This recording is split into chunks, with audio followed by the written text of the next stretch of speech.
Welcome back to the Camp Memories podcast and the final episode of our three-part conversation with Rudy Valner, camper, counselor, and longtime supporter of Camp Hess, Kramer, and Gindling Hilltop Camp. Clap, clap.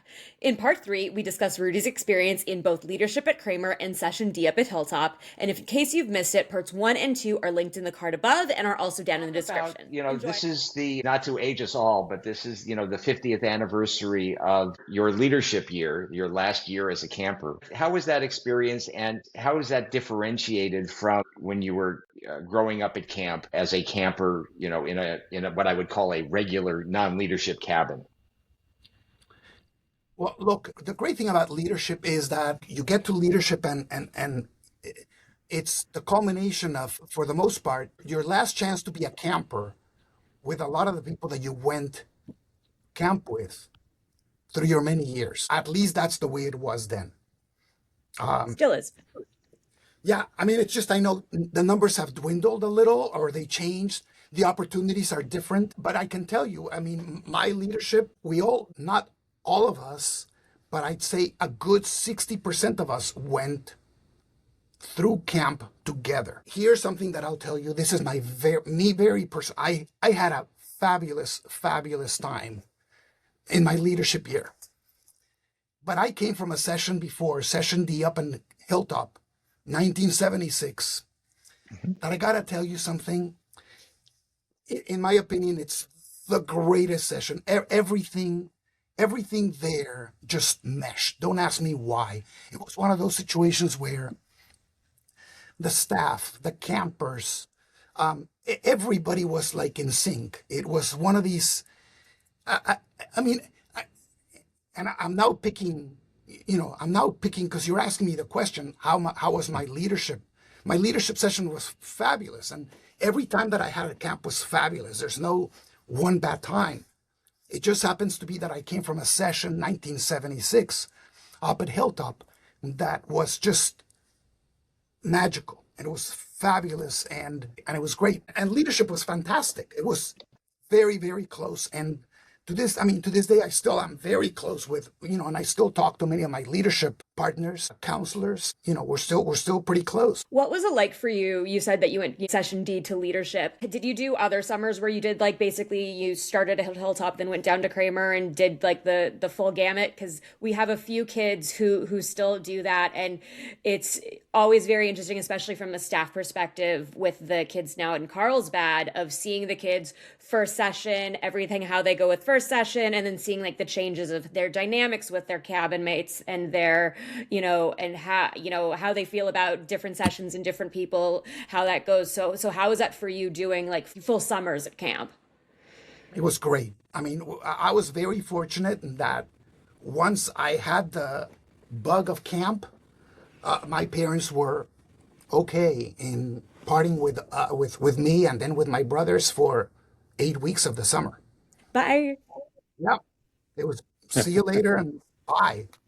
And I'll tell you, the having doing this in the early mid 70s, it was very unique because Hilltop still was truly very much of a pioneer mentality, and it was it was not as structured. There was more freedom, if you want to call that. Camp Hess Kramer had its rituals. I mean, camp had, Hess Kramer, the same songs were sang there since the late 50s. Same gigs, same everything. Everything was very much structured. And so the ability to go between one and the other was, for me, it was fantastic. It was great experience. Having gone through your camp experience, you were, you did, all the years you did leadership, you were, did you do staff? Were you on staff as well? Yeah. I went all the way to being head counselor. Okay, cool. So I went to camp from 1970 through 1982. I only missed 81 because that year my brother Alberto and I decided to travel around Europe. And so we were in Europe for that summer. What was it like, having lived through the experience of basically touching every part of camp that you could touch, and then going to having your kids and your family, and so many Valners have come through the camps over the years. What was it like sending your kids for the very first time and then seeing the legacy that your family has had over the years? So our story's a little different than what it was, let's call it, for me and my brothers. And by that I mean the only one of my children that went to camp, and I'll get into it in a second, was my daughter Danielle. She only went for 2 years. Alberto's kids, none of them went to camp, or better said, Campus Kramer. So in Alberto's case, they probably wanted the kids more to go to the East Coast, and that's where they ended up going, their camp experience. And then there's Arthur, my youngest brother, whose kids were very similar to us in that they went from early childhood through literally, I think Ethan, the youngest, was still there this summer. Yep, we hiked together. Right. When it came time for me to send my children to camp, we sent Danielle the first year she went at that time 10 days, and then she went the second year for 3 weeks. She had a great time, a fantastic time. But what was very evident to me, two things. Mine's a little bit of a unique story, but what became very evident to me very quickly is that the experience that Rudy Valner had going to Campus Kramer was not going to be the same experience that Danielle Valner, his daughter, was going to have going to Campus Kramer. Right. For better or for worse, call it whatever you want. And my brothers, we were the kids that came from Mexico. We did not see anybody during the year because we were far away. And we came back to be with our family, our summer family, and it was fantastic. And we had so much to give because of what we were able to bring from our part of the world to camp. And then what camp also gave to us because we were Mexicans. I realized that was not going to happen with Danielle. At the same time, my youngest daughter was diagnosed with what at that time, basically she was just diagnosed to be in the autism spectrum.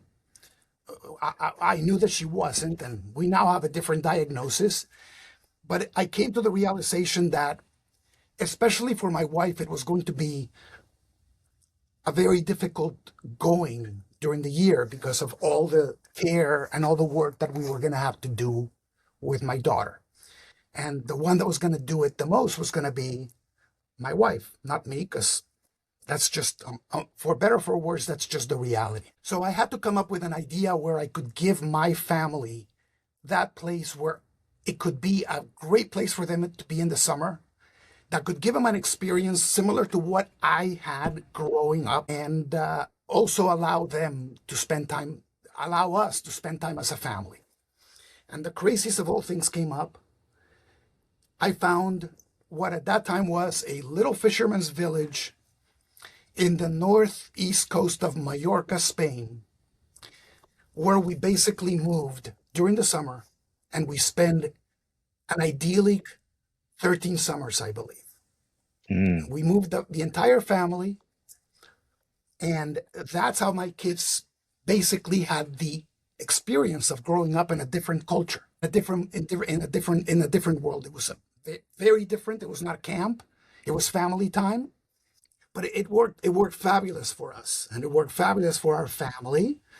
And to the point that to this day, I mean, Spain is almost like a second home to all of us after all the years that we spent there. And that's how I compensated for my camp experience vis-a-vis with my kids, my family. And I think my kids to this day will tell you that probably the best years of their life were the years that they spent, the summers that they spent in Spain. That's great. And especially when you thought, how could I give my children the experience that I had through camp, but in a different way? So I think that's really awesome that you were able to create that for them based on your experiences at Kramer and Hilltop. Yeah. Rudy, knowing you as a man, knowing you as a teenager, and being such a nice person and a genuinely caring guy, I was touched. I learned what you do for a living and thought that maybe there's some connection between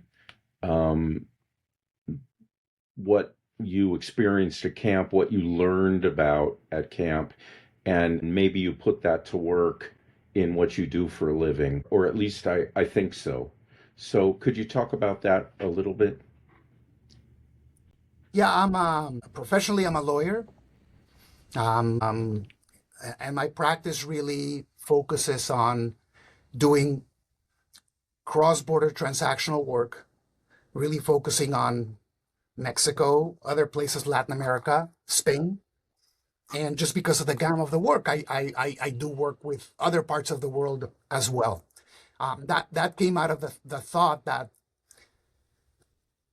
I wanted to bridge a gap, especially at the time with people the world that I came from. I would say to them, if you're going to be doing a deal in the States or you're going to be buying something, at least bring me into your team so I can try to explain and I can put my Mexican hat and I can explain to you what this is going to be. Fortunately, it grew into a business. I've been very fortunate in terms of being able to do that and be able to wear different hats in the world that I live in. It's mostly in the world of real estate, sports, and entertainment that I dabble. Um, Although I will touch upon several other things just because of the business component of things. And did you find that values that you learned at camp and in Reform Judaism have had any effect on your career and on how you conduct yourself as an attorney? If you were to tell me what is, other than my family, my parents, my brothers, and yes, of course, my family today, what has had the biggest impact in my life? It's it's a no-brainer. I mean, it's camp. Like I said, camp was utopic, and you really camp brought the best of people. And at least for me, what it gave me, I try to bring that in my daily life, pass that on, and even pass that on to my children. Think of I don't care. I don't care what part of the when we were at camp, which is so prevalent nowadays. But when we were at camp, I didn't know if you were wealthy or if you were poor. I didn't know if I didn't know if you were from Corona, if you were from Beverly Hills, or you were from Encino, or you were from Fullerton. That made no difference to me. Everybody was one and the same. At least that's how I approached it, how I saw it, and I wish that that's the way that most people would, everybody would see it. It reminds me of a story that I learned at camp, sort of a midrash that a rabbi named Steve Einstein, if any of you remember him, and he told it back in the day that heaven and hell are exactly the same, but they only have one difference. And what is the same is that in both heaven and hell, you have a long table, and all the people are seated at the table, and in front of them is every kind of food they could possibly want to eat. And in both heaven and hell, all the people have a manacle with a big iron thing, which is around their neck and all the way out towards their arm. And in heaven, all the people are picking up the food that they want to eat and feeding the next one. But in hell, each person is trying to pick up the food and feed himself. And because they have this shackle, they cannot. And that was a story that I probably learned 50 years ago from him. And I still remember it. And it describes what you say is the camp utopia. It describes that very well, the concept of helping your neighbor and getting along. And it's just such a beautiful value for how to live your life later on when you leave camp. Yes. Yeah. Very true. It's very true. I think as part of this podcast, looking for ways that we can give back to camp and really have people understand what the history behind Chief Texaco, Kahuna, and all of these traditions that have occurred that have impacted each of our lives differently, but within the same community. that has allowed us to thrive with friends and family and to see our children thrive. I think it's really just a wonderful thing. True. Yeah. Very true. So, Rudy, I would like to thank you so very much for taking the time to be with us today, sharing your camp memories from Kramer to the Hill. Thanks so much. No, thank you guys. Greatly appreciate. Great spending time with you all. All the Thank best. you for joining us for part 3 of our conversation with Rudy Valner. If you haven't already done so, please subscribe and hit the bell for notifications so you don't miss out on the next conversation with a player to be named later. And don't forget to tune in to part 1 and part 2 if you haven't already done so. Both are linked down in the description.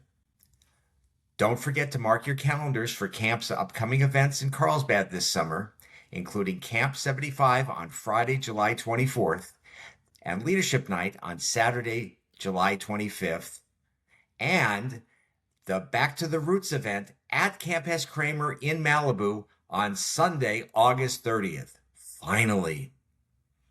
And if you haven't heard from camp in a while, you can update your contact information by visiting wbtcamps.org/alumni/update your info, all one word, which is linked down in the description. And that's how you'll be able to hear when registration opens for all these events. Thank you for joining us, and we'll see you in the next episode.